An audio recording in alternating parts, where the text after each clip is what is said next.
as perguntas postadas, das dúvidas tidas por vocês a respeito do diabetes com a sua interrelação e a doença periodontal, que na realidade é bidirecional, é uma via de mão dupla, que tanto a doença periodontal agrava o diabetes, como o diabetes descompensado também agrava a cicatrização e, consequentemente, a doença periodontal, fazendo com que ela progrida com a destruição óssea cada vez mais acentuada.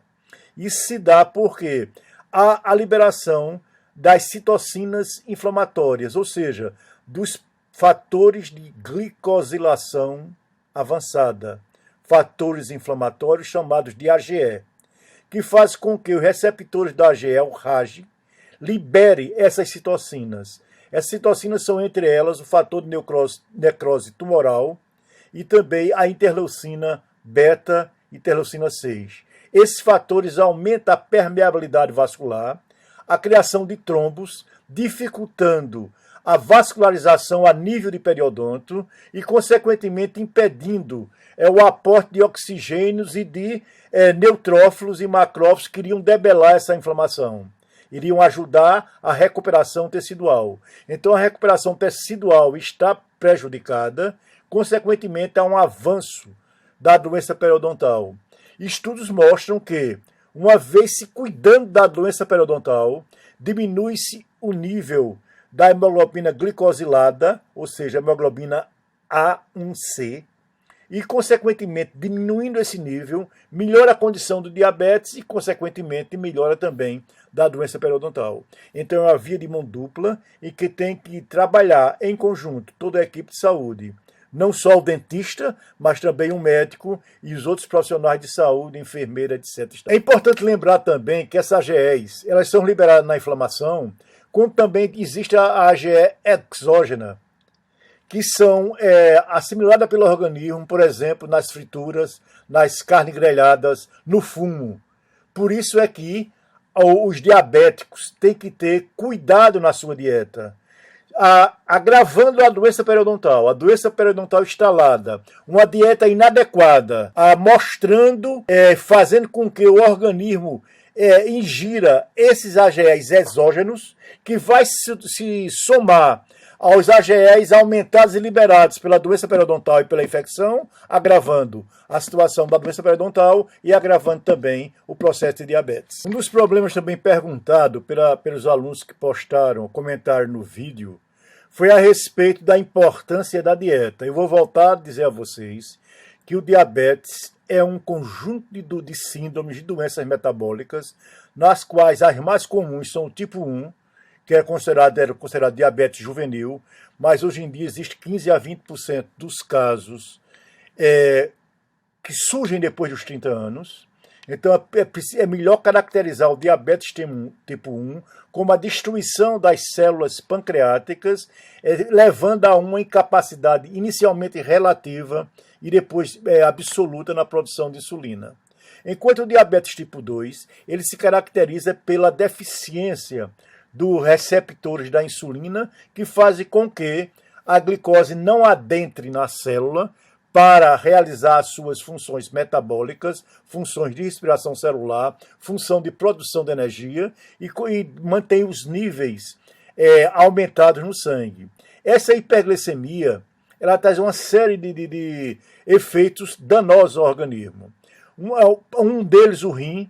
Você vai ver, se você fizer uma pesquisa das sessões de hemodiálise, vai ver que grande parte da população que tem a ausência da função renal e tem que submeter a hemodiálise foram diabéticos, ou são diabéticos.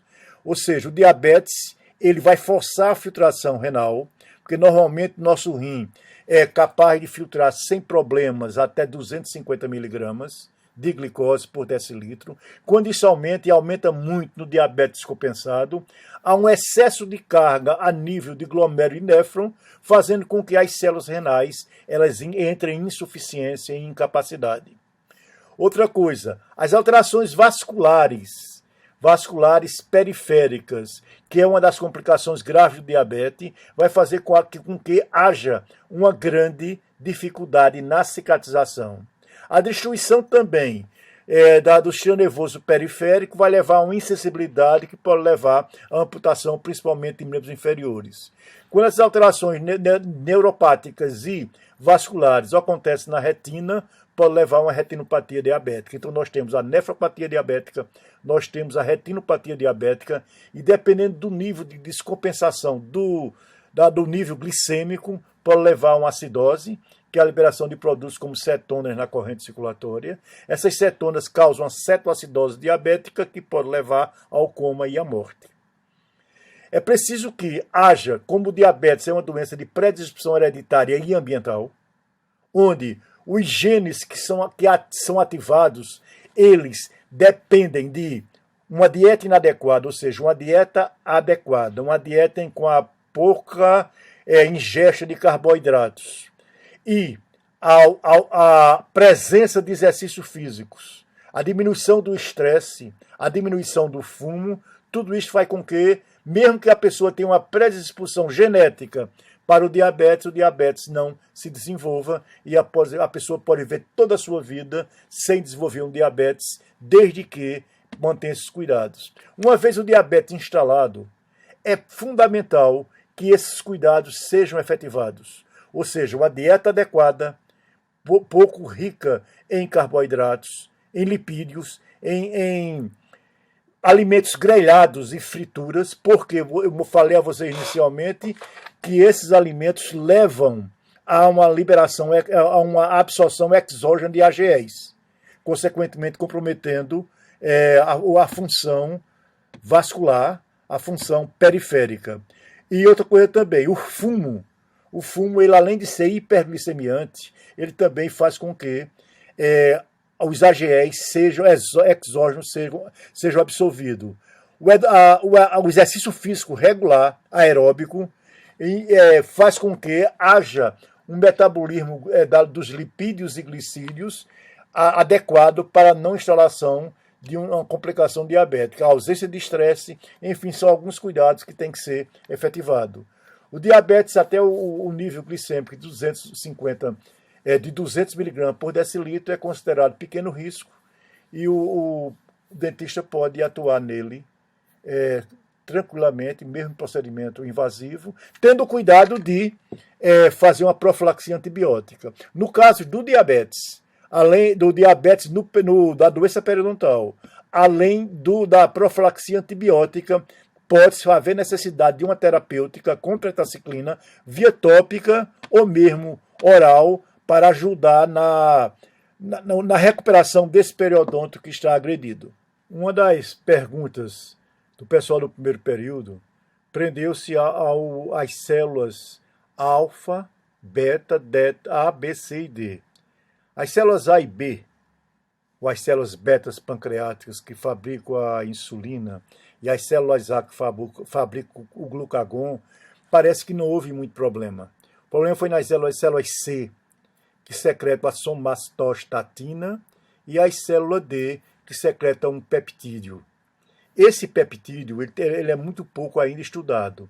E a somatostatina, ela também é fabricada pela hipófise, e ela pode inibir a secreção gástrica e também inibir o hormônio do crescimento. Então, o mesmo hormônio que é fabricado pela hipófise. É importante que o pessoal do segundo período estudem e leiam os 2 artigos postados por Zé Vito, e também o que foi postado sobre o diabetes mellitus e a inter-relação com a periodontia, um artigo da Colgate que está muito bom. Estes 2 artigos já estão postados no Classroom, e é importante que o segundo período aprenda eles, porque o assunto diabetes e periodontia ele será exigido a esse nível na prova da segunda unidade.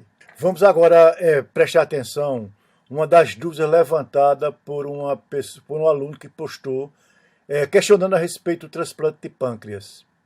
Se for feito o transplante de pâncreas, a pessoa ficaria curada do diabetes? Em princípio, em tese, ela não desenvolveria o diabetes naquele momento.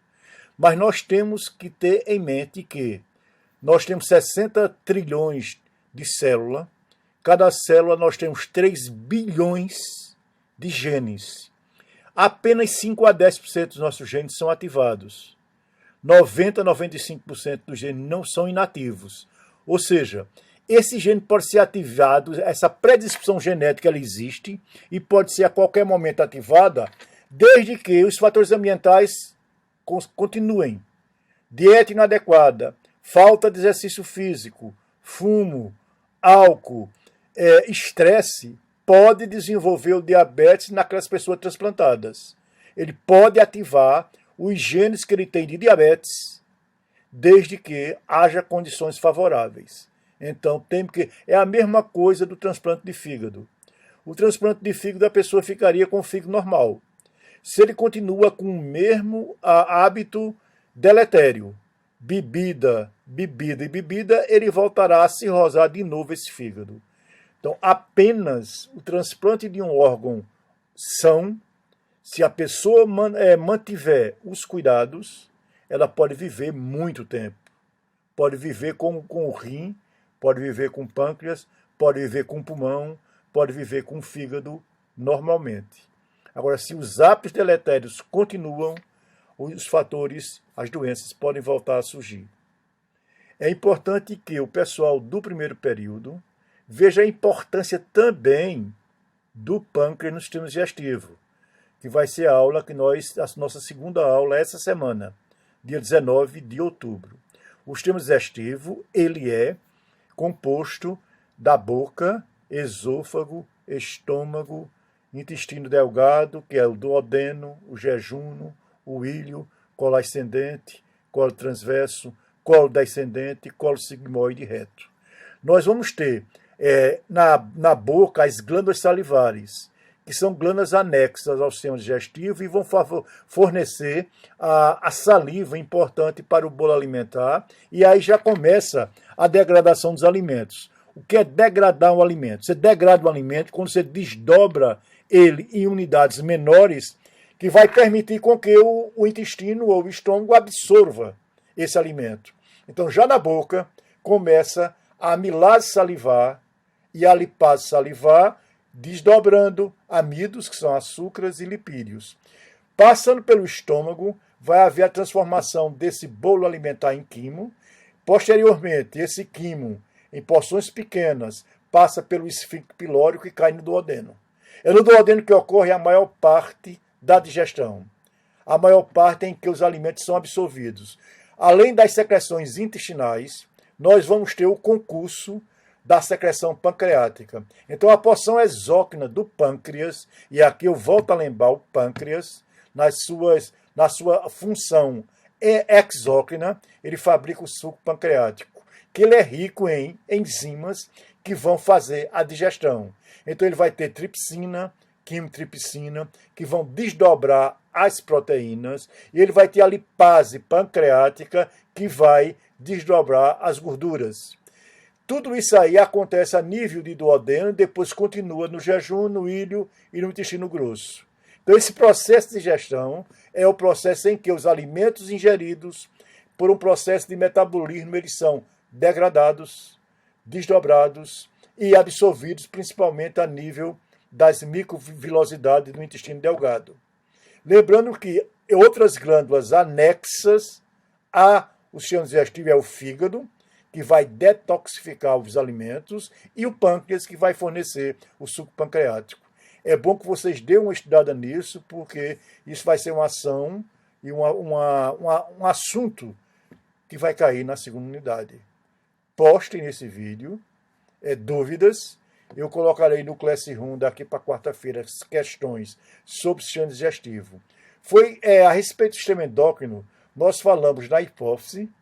Essa hipófise ela é chamada pituitária ou glândula mestra.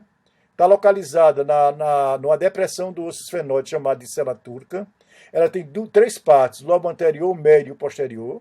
E no lobo anterior tem a maior parte dos hormônios fabricados. Esse lobo anterior é chamado de adenohipófise também. O que caracteriza um hormônio? O que caracteriza uma secreção interna? Porque é uma glândula endócrina. Esses hormônios caem na corrente circulatória e vão atuar no órgão à distância. Por exemplo, a hipófise fabrica o FSH e o LH. Esse FSH e LH vão atuar nos testículos e no ovário, no processo da formação do espermatozoide e do óvulo. Então, quando, por um mecanismo que nós chamamos de feedback negativo, quando o nível de testosterona, de estrógeno, diminui na corrente circulatória, a hipófise é estimulada e ela começa a fabricar esses hormônios, jogando na corrente circulatória para estimular ovários e testículos na produção de seus hormônios. E acontece isso com todas as outras glândulas. Foi citado também a paratireoide. A paratireoide são 4 pequenas glândulas, a anexa à tireoide, que tem uma função fundamental, primordial para a odontologia. Elas são responsáveis pelo metabolismo do cálcio e do fósforo. O metabolismo do cálcio e do fósforo são fundamentais para a formação dos dentes. Então, teve uma pergunta a esse respeito. Então, além de todas as funções, a função de regular o metabolismo do cálcio e do fósforo. Aqui a gente também não pode esquecer, nesse metabolismo, o concurso da vitamina D. A vitamina D ela não é fabricada pelo organismo. Ela é sintetizada pelo organismo a partir do momento da exposição da pele aos raios ultravioletas, aos raios solares.